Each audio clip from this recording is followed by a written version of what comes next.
twongeye turatomboye bana b'Imana kuba duhamagana Nyagasani kugira ngo tugere neza ku mpuhwe ze, ku izina ry'Imana Data na Mwana na Roho Mutagatifu, amen. Amahoro bana b'Imana, nimuhumure, Imana iradukunda, ije kutugira neza kuri iki cyumweru cya kabiri cya Pasika, icyumweru cyita icyumweru cy'impuhwe z'Imana. None tariki 27 Mata 2025 turakwifuriza impuhwe z'Imana ko zakugeraho, kuko impuhwe z'Imana zaratsinze. Nawe ahuri Nyagasani Yezu akomeze kukugirira impuhwe, nakugirira impuhwe nawe uzigirira abandi kubera impuhwe z'Imana. Ngaya rero masomo tujye kuzirikanaho ajye kuduhuza n'Imana, aduhuze n'ubuvunyi bw'Imana, maze tubeho tubeshejwe n'impuhwe za Nyagasani. Isomo rya mu Itaki byakozwe n'intumwa, umutwe wa 5 umurongo wa 12 kugeza ku 16. I Yerusalemu intumwa zikomeza gutanga ibimenyetso no gukora ibitangaza byinshi muri rubanda, kandi bose hamwe n'umutima umwe bagakoranira munsi y'ibaraza rya Salomoni. Ariko nubwo rubanda babashimaga, ntihagire n'umutinyuka kubegera. Nyamara abantu batabarika abagabo n'abagore bagakomeza kwiyongera kubemera Nyagasani. Byageraga naho bazana abarwayi mu mihanda y'umujyi, bakabaryamisha ku mariri cyangwa mu ngobyi, kugira ngo Petero naza kuhanyura nibura igicucu cye kigere kuri umwe muri bo. Ndetse n'imbaga nyamwinshi abantu bagashika baturutse mu turere dukikije Yerusalemu, bazanye abarwayi n'abantu bahanzweho na za roho mbi, maze bose bagakira. Iryo ni ijambo ry'Imana. Zaburi 118. Urukundo rwe ruhoraho iteka. Nimusingize Uhoraho kuko ari umugwaneza, kandi urukundo rwe ruhoraho iteka. Abatinya Uhoraho nibavuge babisubiremo bati, urukundo rwe ruhoraho iteka. Ibuye abubatsi bari barajugunye niyo ryahindutse ibuye ry'indemyanzu. Uhoraho niwe wagennye ko biba bityo, maze bibagatangaza mu maso yacu. Ngo uyu munsi Uhoraho yigeneye nutubera umunsi w'ibirori n'ibyishimo. Emera Uhoraho, emera utange umukiro. Emera Uhoraho, emera utange umutsindo. Nihasingize uje mu izina ry'Uhoraho. Uhoraho ni Imana, aratumurikira. Nimusingize Uhoraho kuko ari umugwaneza, kandi urukundo rwe ruhoraho iteka. Urukundo rwe ruhoraho iteka. Isomo rya kabiri ni iryo mu gitabo cy'ibyahishuriwe Yohana intumwa, umutwe wa 1 umurongo wa 9 kugeza ku 11, umurongo wa 12 kugeza ku 13, n'umurongo wa 14 kugeza ku 19. Ngewe Yohana umuvandimwe wanyu na mugenzi wanyu musangiye amagorwa, ubwami n'ubwiyumanganye muri Yezu, nari ndi mu kirwa cya Patimosi ku mpamvu y'ijambo ry'Imana n'iy'ubuhamya bwa Yezu. Nuko ku munsi wa Nyagasani ntwarwa na Roho w'Imana, maze numva inyuma yanjye ijwi riranguruye ry'akarumbeti rigera riti, ibyo ubona ubyandike mu gitabo, maze ubyoherereze kiliziya ndwi zo muri Aziya. Ubwo ndahindukira kugira ngo ndebe iryo jwi ryamvugishaga, maze nkebutse mbona amatara 7 ya zahabu, kandi mbona rwagati muri ayo matara umeze nk'umwana w'umuntu. Yari yambaye ikanzu ndende, akindikije umukandara wa zahabu. Ngo umukubita amaso, ngo akubirenge bye nk'uwapfuye, ariko anshyiraho ikiganza cy'iburyo avuga ati, witinya, ninjye wibanze n'uw'imperuka kandi nuriho. Narapfuye none dore ndi muzima, uko ibihe bihora bisimburana iteka, mfite imfunguzo z'urupfu n'iz'ikuzimu. None rero andika ibyo wabonye, ibiriho n'ibigomba kuzaba hanyuma. Iryo ni ijambo ry'Imana. Nyagasani Yezu nabane namwe. Amagambo mu Ivanjili ntagatifu ko yanditswe na Yohani, umutwe wa 20 umurongo wa 19 kugeza ku 31. Nyuma y'urupfu rwa Yezu, kuri uwo munsi wa mbere ku cyumweru nimugoroba, inzugi z'aho abigishwa bari bateraniye zari zikinze, bitewe no gutinya Abayahudi. Nuko Yezu agira cyaraza, ahagarara hagati yabo arababwira ati, nimugire amahoro. Amaze kuvuga atyo, abereka ibiganza n'urubavu rwe. Abigishwa babonye Nyagasani, ibyishimo birabasaga. Yezu yongera kubabwira ati, nimugire amahoro. Nk'uko Data yantumye, nanjye ndabatumye. Amaze kuvuga cyo abahuhaho, arababwira ati, nimwakire Roho Mutagatifu. Aho muzakiza ibyaha bazabikizwa, aho mutazabikiza bazabigumana. Tomasi umwe muri ba 12 witwaga Didimi, we ntiyari ari kumwe nabo igihe Yezu yaje. Nuko abandi bigishwa baramubwira bati, twabonye Nyagasani. Naho we arababwira ati, nintabona mu biganza bye umwenge w'imisumari, kandi ndashyira urutoki rwanjye umwenge w'imisumari n'ikiganza cyanjye mu rubavu rwe, sinzemera. Hashize iminsi 8, abigishwa nabo bari bikingiranye mu nzu, noneho Tomasi ari kumwe nabo. Yesu agira atya abahagaze hagati yabo, inzugi zikinze, arababwira ati nimugire amahoro. Hanyuma abwira Tomasi ati shyira urutoki rwawe hano urebe n'ibiganza byanjye, zana n'ikiganza cyawe gishyire mu rubavu rwanjye, maze ureke kuba umuhakanyi ahubwo ube umwemezi. Tomasi arasubiza ati Nyagasani Mana yanjye. Yesu aramubwira ati wemejwe nuko umbonye, hahirwa abemera batabanje kwirebera. Yesu yongera guha abigishwa be ibindi bimenyetso byinshi bitanditse muri iki gitabo. Ibi byanditswe ari ukugira ngo mwemere ko Yesu ari Kristo, umwana w'Imana, no kugira ngo nimumwemera mugire ubugingo mu izina rye. Iyo ni Evanjiri ntagatifu. Yesu nyirimpuhwe, shimwa warakoze, impuhwe zawe Yesu nanjye zangezeho, impuhwe zawe Yesu nanjye zangezeho. Bayoboke b'Imana, nimugire amahoro. Iki cyumweru ni icyumweru cy'impuhwe za Nyagasani.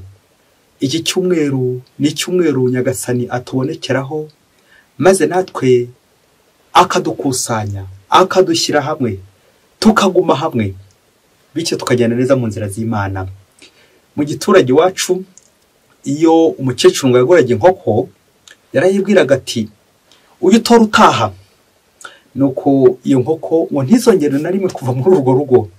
Nanjye nawe kimwe n'abandi bose bahunze amakoraniro, abantu batagisenga, abantu batakikoze iby'Imana, uyu munsi Nyagasani arakurembuza ati jya utora utaha. Aho watanye hose ongera ugaruke. Nyagasani arakurembuje, Nyagasani araguhamagaye kugira ngo ugaruke mu bana be, mu rwuri rwe, woye gutatana, woye kujya kure. Abari kure bose Yesu azabazana. Umunsi umwana w'imyaka 10, murumva ko aratangiye kugira ubwenge, baramubeje bati niko usanze umuntu yakwibye ukamumenya ukamufata, wamugenzereza ute? Uno kwa mwana aramubwira ati umva namukora ibintu bitatu. Icya mbere yabanza kanyishyura ibyo yanyibye byose. Icya kabiri akanshyiriraho amande cyangwa indishyi z'akababaro kuko yambabaje. Icya gatatu namukorera nahita mufungisha, kuko nyine ntesheje umutwe, andesheje igihe, ngahita mufungisha. Bayoboke b'Imana, Yesu Kristo akuzwe. Wowe uri nk'uyu mwana, nawe niko wabigenza. Ufashe umuntu waguhemukiye, ufashe umuntu wakugiriye nabi, ufashe umuntu wakwibye, ufashe umuntu wakurengereye ugukore nabi, wamugenzereza ute? Aho nawe izi nzira eshatu ntizagufasha kugira ngo uyu muntu umugorore umumvishe. Aya masomo ni amasomo bita amasomo y'impuhwe z'Imana. Ubwo tuza kuzirikana uburyo abantu twebwe, duhereye kuri uyu mwana, ubuhamya by'umwana, ukuntu abantu twebwe ikitubangukira imbere y'uwaduhemukiye, imbere y'icyaha ni igihano. Ariko imbere y'Imana siko bigenda. Imbere y'Imana aho gutangiza igihano ku muntu wacumuye, ahubwo ni imbabazi, impuhwe. Abantu twebwe devant le péché ni punition, ariko imbere y'Imana devant le péché c'est le pardon. Uze kongera urebe nawe ikikubangukira iwawe. Ese mbangukirwa n'igihano cyangwa mbangukirwa n'imbabazi n'impuhwe? Twebwe abantu ubicunge nanjye bindiho nabikuriho, akenshi umuntu yaduhemukiye dushaka kumuhana, tumuhanura, nuko kundi nyine uhanura umwana ku giti, aho kugira ngo tumuhane tumuhanura. Yavuga cyerete nigira iti qui bene amat bene castigat, ngo ukunda uramukosora. Icyo kintu kiranga umuntu ukunda. Naho ubundi utamukunda uramuhana ukanamuhanura. Ngiye bitubangukira twese, ari abategetsi b'inosi, ari abayobozi n'abandi benshi cyane. Ucunge uraza gusanga kenshi tujyana abagenzi bacu mu nkiko, mu manza, muri prison, tukabafunga, indishyi z'akababaro. Nta na rimwe wasaga utajya utekereza ku mpuhwe.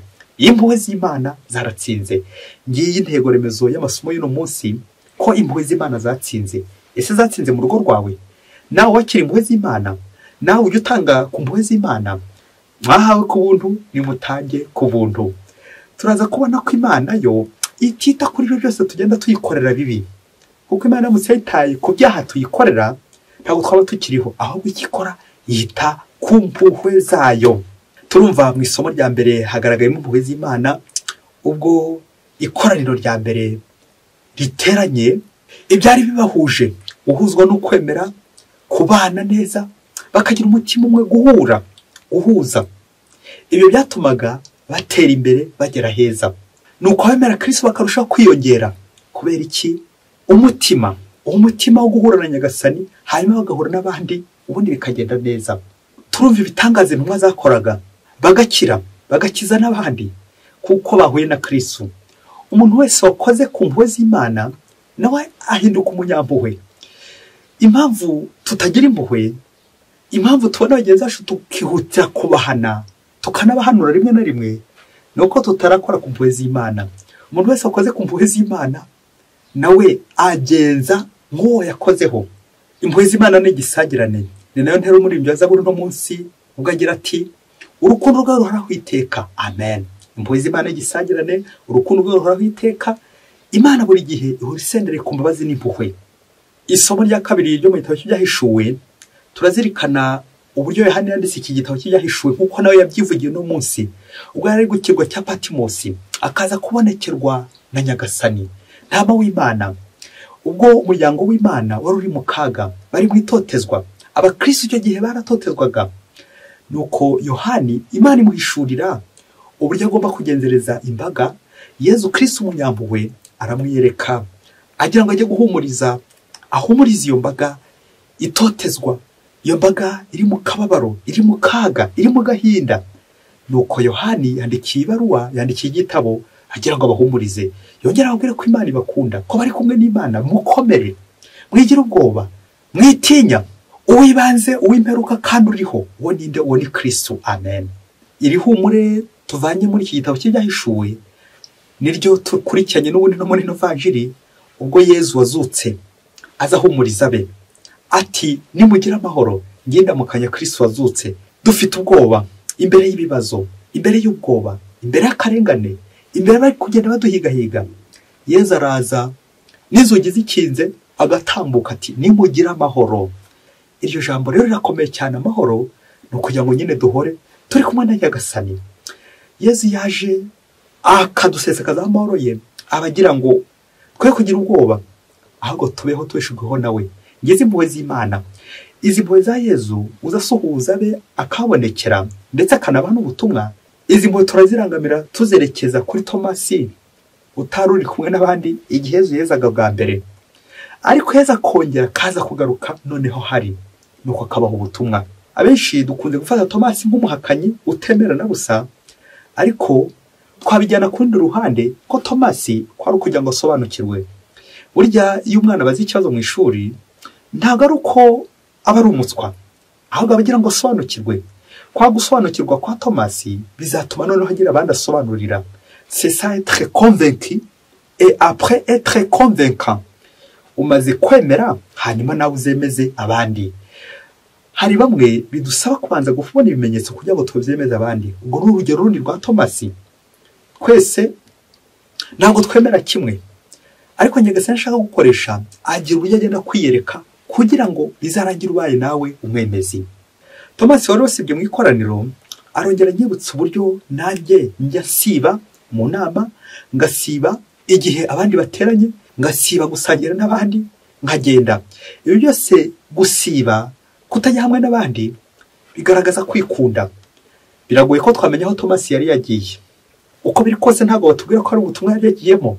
Bishoboke ko yari yagize ubwoba gutinya Abayahudi, nuko agacika. Bishoboke ko yari yagiye. Ariko icy'ingenzi tuzirikana ni izo mpuhwe za Yezu zagiye kumugarura. Bya bindi Mutagatifu Yohani Mariya avuga ati, ntabwo ari umunyabyaha usanga Imana, ntabwo ari umunyabyaha wiruka agiye gushakashaka Imana, ahubwo ni Imana ifata iya mbere ikirukanka igiye gushakashaka umunyabyaha. Ngiki Yezu akoze, aje bwa mbere mu iteraniro asanze adahari. Yezu azongera agaruke amusange, nubwo batabitubwira neza, ariko ntabwo ari Tomasi wizanye, ni Yezu n'ubundi wagiye ajya kumuzana. Kubera iki? Kubera za mpuhwe ze. Ngize impuhwe ze atugirira twebwe abanyabyaha, twebwe turi kure, Yezu akajya kudushakashaka, twebwe twazimiye kugira ngo tugirire neza. Izi mpuhwe kandi zirerekeza kuri za ntambwe 99 Yezu atera aza dusanga, twebwe kadusaba gutera agatambwe kamwe kugira ngo bize kungana ijana, umubare nyamwinshi, tuze guhura na Nyagasani maze atugire impuhwe kandi tubeho neza. Yezu yakiza ku muntu hano ku isi, yari kuba Tomasi yaramuretse, ubwo akaba ahise ava mu mubare w'intumwa ze, uko abandi yabahaye ubutumwa. Twagiye tuzirikana ubu Yezu yongeye kugaruka akongera akabaha ubutumwa. Icyo iri somo ritubwira uno munsi ry'ivanjiri, Yezu ntabwo yita, narinjye kuvuga ku bujiji dufite, ntabwo cyane cyane yita kuko twamwihakanye nk'aba Petero, ntabwo yita ko twamugambaniye, ntabwo yita ko dutemera, turabemera gato, ubuzima kuko turabanyantege abyitaho, ahubwo Yezu ibyo byose ntabwo abyitaho, akongera agatugira icyizere cy'uko agiye kudutuma. Kongera dutekereze ababigishwa ubwoba bafite, nibyo banamukoreye izi ntumwa. Ariko Yezu ntabwo ameze nk'abantu babandi bishyurana, wa mwana uhita yishyuza ibintu bye babiri byose. Iyo Yezu akiza ko umuntu hano ku isi, ntabwo yari gushinga Petero k'umukuru wa kiliziya cyangwa na Tomasi ngo yaraze abiyereke, yari guhita bakuramo mu ntumwa ze.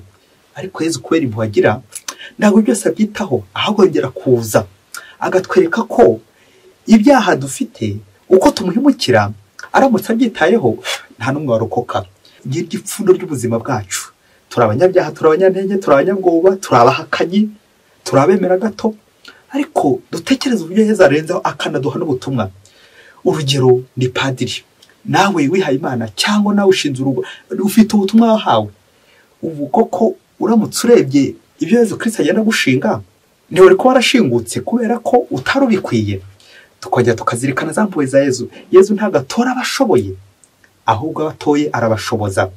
Niba uzasanga abantu benshi badashobotse, bamwe bakaba bibaza ati ariko Yezu yaguciye koko, kuki Yezu yagushyize muri uno mwanya, kuki Yezu yagushyize kuri aka kazi, kuki Yezu yaguhaye ibingibi, kuki Yezu yagushinze ibingibi. Yezu ntabwo agiye kwita ku bantu babagira neza, intungane nta n'umwe yabona. Yezu ntabwo adushinga ibikomeye kubera ko dukomeye, ahubwo agira ngo tumugarukire, tubabemezi, tumwemere kandi tubabemezi. Nawe nubona mugenzi wawe hari icyo ashinzwe ukamubona atarabikwiye, ntugahita uca urubanza, kuko twese Yezu aratureba akazunguza umutwe bitumukorera, ariko ntabwo ajya abyitaho.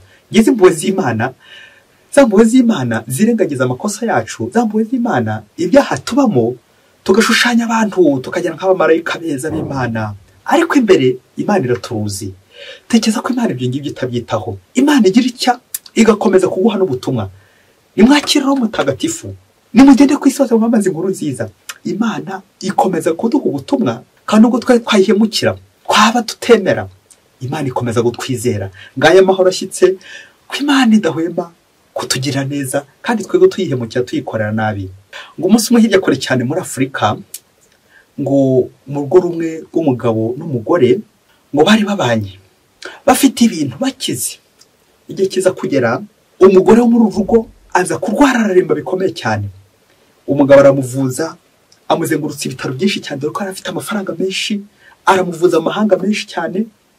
Wa mugore n'ubundi ntiyakira, aho bajya kumuvuriza mu bitaro ibi n'ibi ntibagire indwara babona. Nuko mu bitaro bya nyuma uyu mugore araremba, bigeze igihe abantu benshi baza kumusura bwa nyuma, baje no kumuherekeza kuko wabonaga nta garura gifite. Ubwo mu kumusezera, buri wese akagenda agira uburyo amusezeraho mbere y'uko apfa, kuko wabonaga nta gisigaye, yapfuye byarangiye. Nuko mu gusezera ku mugabo we, umugabo we aramubwira ati, madame, imyaka yose twamaranye, koko niki nagukorera mu gihe ukiri guhumeka kuko k'abazima, mbwira ikintu nagukorera. Nuko wa mugore ngo aramubwira ati, genda wice ngenda. Abari aho barijujuta bati, uyu mugabo ugiye gupfa akaba turi umugabo ngo agende yice ngenda. Ngenda nyine bagira ngo ni umugabo wahafa aho ngaho. Bose bariheba bibaza ikibaye, ariko umugabo we yari yahise yumva icyo ari cyo. Nuko aragenda azana ngenda aho ngaho. Ngenda uwo nguwo ngo akaba cyari igikaye kinini, igitabo kinini kijyahishuwe, reka tuvuye dutyo, ngo yandikagamo amakosa yose y'umugore, ngo yakitaga ingendanye. Nuko akagihinamo ati ngenda, babizeranyeho n'umugore we. Icyo gitabo yakibumburaga kwabaga ari uguhana umugore we, kumukosora, kumubwira nabi, kumutonganya.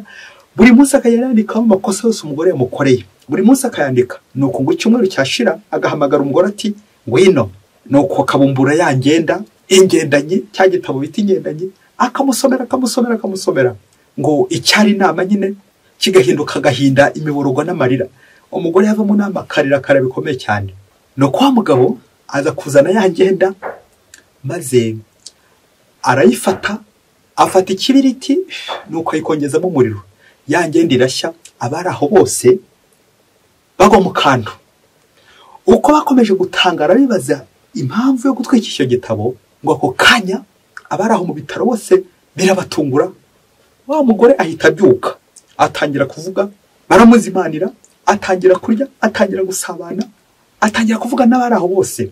Abari aho barishima cyane, bibaza ibibaye, kuki kiriya gitabo gitwitse. None uyu mugore akaba aribwo azanzamutse abonye agahenge akize. Bose barishima.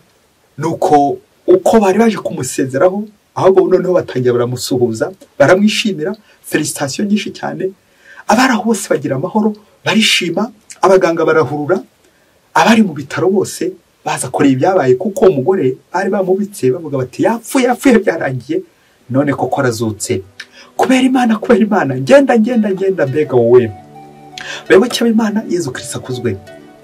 Uze gukurira ifoto y'Imana, nayo iri gufata note, iri kugenda yandika ibintu byose wakoze.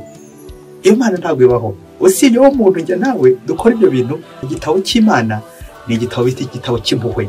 Reka dusoreze ku bintu bine biza kudufasha kongera kumva ijambo impuhwe. Icyambere nuko ijambo impuhwe muri by'Ifaransa la miséricorde rituruka ku magambo y'Ikilatini misericordia, umutima wumva kababaro, umutima wa wundi ubabara ukabona kubabarira. Nguyu wa muntu usangira n'abana kababaro kugira ngo agere gute abababarire. Uyu mugabo yakundaga ngendawe, agakunda ingendanyiye, niho nyine yarushaho kwihishura, ariko yemeye kwitwika yamaze kumva kabaro k'umugore we. Icyatumaga umugore we ahora arembye, akamuzengurutsa ibitaro byose, nubwo yari afite amafaranga menshi, ariko ntabwo yari afite. Rero nyuma yo gutwika agenda, niba koko amahoro abonetse muri urugo, niba koko akize. Ngize impuhwe ni ukumva kabaro kundi undi arababaye. Nta buryo ushobora kubabarira ngo bikunde utarabanza kubabara. Ngibyo Yezu Kristo yakoze, yabanje kubabara kugira ngo twese atubabarire ku musaraba. Ngicyo bita impuhwe z'Imana. Icya kabiri twazirikana nuko urugo rwacu atari urukiko, ahubwo imbabazi. Umuhanga niwe yageze avuga ati umunsi umugore n'umugabo baburanye hakabonekamo utsinda n'utsindwa birumvikana, muzamenya ko nyine urwo rugo ari urukiko, ari urubanza, atari impuhwe. Kuko muri ubwo ruzima si byiza ko dushorana mu manza ngo yatsinze we ukishima, ahubwo izo mpuhwe zabuze muri urwo rugo. Urwo rugo rukurikiza gusa amategeko, ariko impuhwe z'Imana zarakamye. Ni ngombwa kuza gutekereza ko akantu umubyeyi, urugo rwawe ni urukiko cyangwa ni urugo rw'imbabazi. Umugabo ajya gutsinda, urwo ni urukiko. Umugore ajya gutsinda, urwo ni urukiko. Icya gatatu ni ukuzirikana ku muntu bita umucamanza. Umucamanza mu isezerano rya kera bari abantu bitaga des sauveurs, abakiza, gukiza. Nguko nawe uza kongerera imanza ufite mu maguru mashya, urebe ko mwakumvikana n'umuburanyi wawe, kuko igihe cyose muzafata urugendo muzatakaza ibintu byanyu mu bitaro n'ahandi henshi, ariko ikibazo kitarakemuka. Hari ikibazo wahishiriye, hari yakaye wahishiriye, hari yagendanye wahishiriye, hari cya gitabo wahishiriye kinini cyane ujyandikamo amakosa y'abandi. Nawe rero urasaba kuba umukiza, ni ukwemera ugahambura bya bindi, ugashwanyura bya bintu byose bibatanya, maze nawe ukakira impuhwe z'Imana kandi ugatanga impuhwe z'Imana. Mwahawe ku buntu, nimutange ku buntu. Icya kane twasorezaho ni ugusiba inabi, dore ko ubundi umuntu muzima atandika nabi. Gusiba ubugome bwacu, gusiba ibintu byose twagiye twakira, ibintu twagiye twandika, ukabyandika muri cya gitabo. Hari abantu bagiye ufata amajwi ati nanjye nzabona amajwi ntwara mu rukiko, nzabona uburyo njya kumurega. Ibyo uzajya uvuga uti ni upagani. Niba hari mu message wabitse ukabika muri telefone yawe, ikoranabuhanga ryawe, ati nanjye nzabona aho murega, umenye ko ari shitani uri gutambuka aho ngaho wa mubyeyi we. Niba hari ibintu washyize muri cya gitabo ngendanye, ibintu ugenda wandika buri munsi, wandika amafuti y'abana, amakosa y'abandi, umenye ko uri kubuza impuhwe z'Imana gutambuka iwawe. Usibe rero, wongere usibe ibyo bintu byose bibi biri gutambuka iwawe, kuko uwo ni umuvumo. Uri kuzitira umugisha w'Imana igihe wandika nabi, igihe hari ibyo wateguye uzicisha abandi, uzihimura ku bandi, ibimenyetso ngo bizakurengera kandi ari byo ahubwo bizagutamo. Imbere y'abantu uri gushaka kwiregera, ariko imbere y'Imana n'impuhwe ziriyo. Aho nawe uri kwakira impuhwe z'Imana, wasanga nawe urimo warundanya ibimenyetso by'amahugu, ibyo kubeshya, byose ukabirundanya byose ugira ngo uzagushemwe abandi. Ufata abandi amajwi ugira ngo uzababuranye, uzabatsinde. Ese umutima wahindutse urukiko cyangwa wahindutse impuhwe? Impuhwe z'Imana, wa mutima ugira impuhwe, utabara abandi, usanganira abandi. Iki nicyo cyumweru Nyagasani yifuza ko umutima wacu natwe wagira amahoro, kandi natwe tugatanga amahoro ku bandi. Mwese mugire icyumweru cyiza. Imana ibahe umugisha. Imana Data na Mwana na Roho Mutagatifu. Amen. Padiri Masumbuko Ladislas wa Diyosezi ya Cyangugu.